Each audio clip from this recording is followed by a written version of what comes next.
दोस्तों, मैं advocate Rajiv Lochan rising Bharat में मैं आपका फिर से स्वागत करता हूं।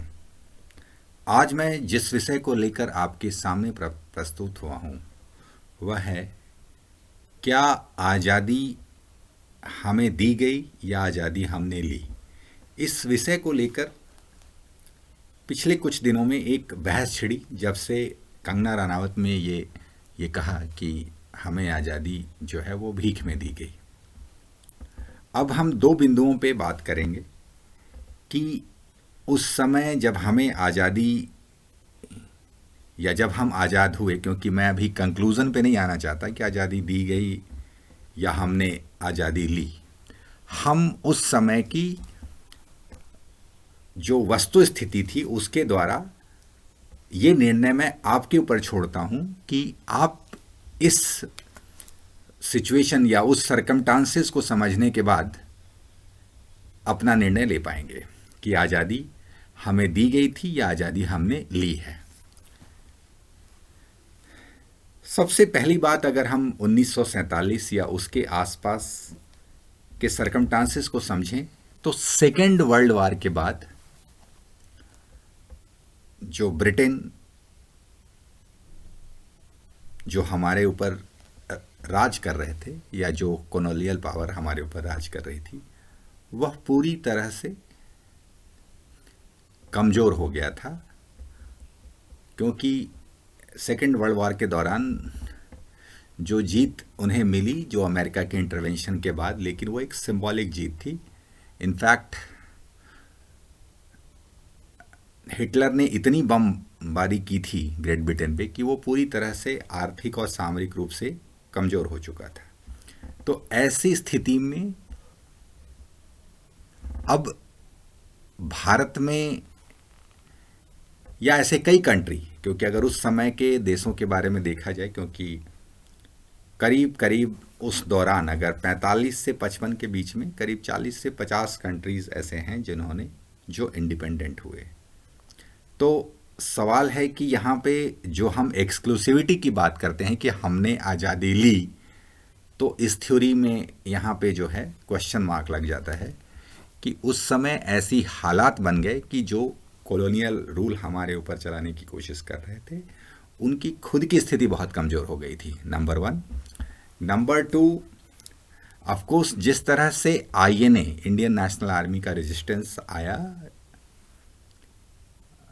और ब्रिटिश फौज के अगेंस्ट, तो उन्होंने ये एहसास कर लिया कि अब जो उनकी हालत है कि अगर उन्होंने भारत में रूल करने की कोशिश की तो कल को अगर दूसरा ऐसा कोई रेजिस्टेंस आएगा तो उसमें बहुत भारी मात्रा में जो है नुकसान हो सकता है, और या जो ब्रिटिश लोग हैं वो शायद उसको झेल ना पाएँ या उसको बर्दाश्त ना कर पाएँ। तो एक दूसरी वस्तु स्थिति है। अब एक तीसरा फैक्ट जो मैं बताना चाहूँगा कि इन हालातों में जब उन्होंने डिसीज़न लिया, तो अगर उन्होंने आज़ादी दी तो उन्होंने अपने कंडीशंस लगाए कि सबसे पहले जो विभाजन का प्रपोजल था, ये समझने की बात है कि ये प्रपोजल किसका था। अगर हमने आज़ादी ली तो अगर हमने ली, हमने अपनी, कहते हैं कि आज़ादी अगर हमने छीन कर ली तो कंडीशंस हमारे चलेंगे ना। तो लॉर्ड माउंटेन के द्वारा दिए गए इस प्रपोजल कि भारत को विभाजित कर दिया जाए, तो भाई हम अगर आज़ादी ले रहे हैं तो फिर ये डिसाइड करने वाले वो कौन होते हैं।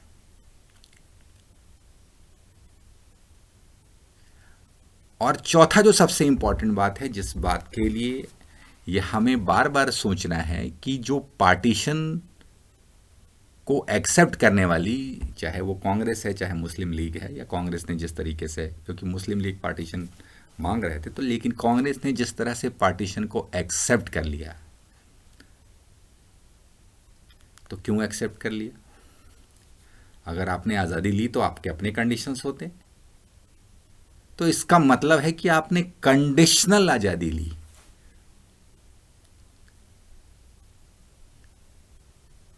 या आपको इन शर्तों पे आज़ादी दी गई कि पहले आप पार्टीशन कीजिए तो फिर हम आपको आज़ाद कहेंगे।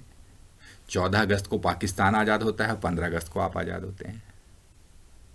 तो यह बड़ा गूढ़ विषय है सोचने वाला कि उस तरह की उस समय की जो स्थितियां थी और उन स्थितियों के अनुसार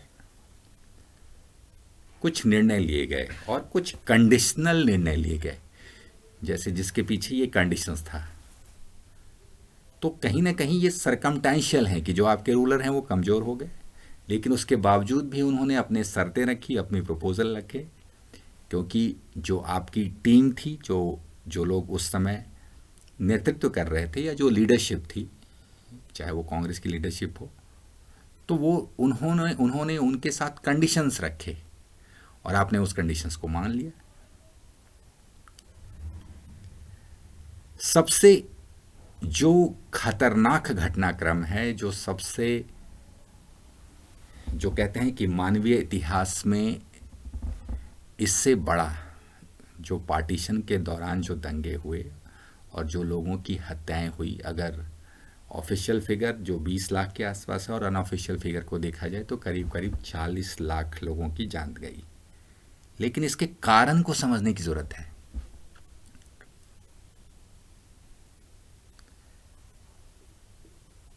पार्टीशन, जब देश का विभाजन होना है तो इसका डिसीजन किसने ले लिया?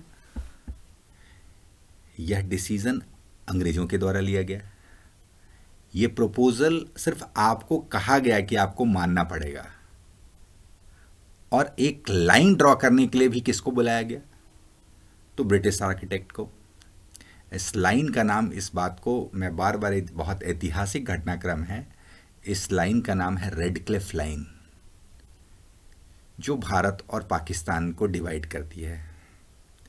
आप सोच सकते हैं उस समय की घटनाक्रम, यह हमारे और आपकी कल्पना से परे है कि आज आप यहाँ रह रहे हैं और आपके घर के बगल से एक लाइन जा रही है और वो लाइन बता देगी कि शायद आप पाकिस्तान में पड़ेंगे या भारत में पड़ेंगे। इसमें ना आपकी कोई राय ली जाती है, ना आपसे पूछा जाता है। ऊपर 4 लोग बैठ के ये निर्णय ले लेते हैं, सिर्फ 4 लोग।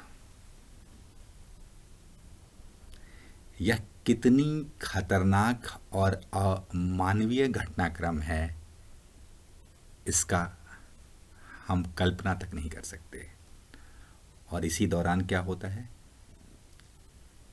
कि लोगों का भागना, दौड़ना, भगदड़, कि किसी तरीके से वो इस लाइन को क्रॉस कर जाएं या उस लाइन को क्रॉस कर जाएं। और उसके बाद जिस तरीके से जो है हत्याएं हुई और निर्मम हत्याएं हुई, जो एक, अगर इतिहास की दृष्टि से देखा जाए तो बड़ी शर्मनाक घटनाक्रम है। तो जब आपने आज़ादी ले ली तो आपकी शर्तें चलनी चाहिए थी, आपके कंडीशंस होने थे, लेकिन वैसा तो नहीं है। आज भी जो है आपका डॉक्यूमेंट्स ये कहता है कि India is a state and there is a transfer of power. तो इस ट्रांसफर ऑफ पावर को आपने एक्सेप्ट कर लिया।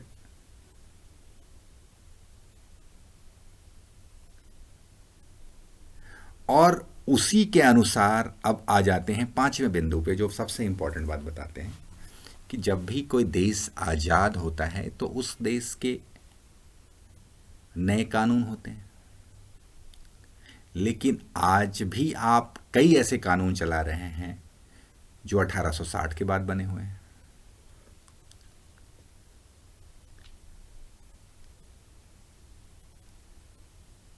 तो कहीं ना कहीं ये है कि आपको ये दिखता है कि there is a change of faces.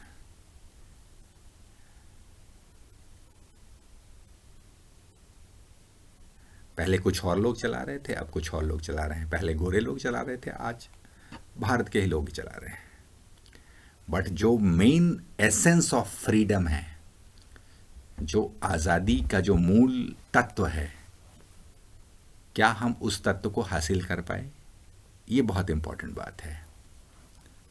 मैं इसमें आगे भी चर्चा जारी रखूंगा अपने आगे की सीरीज़ में। आज़ादी अभी अधूरी है, लेकिन जिन घटनाक्रम को मैंने बताया आपको, आप इस बारे में बार बार सोच सकते हैं। और तभी जो ये डिबेट कंगना रनावत ने शुरू किया है कि क्या आज़ादी हमें दी गई या आज़ादी हमने ली है, इन सवालों के जवाब आपको मिल पाएंगे।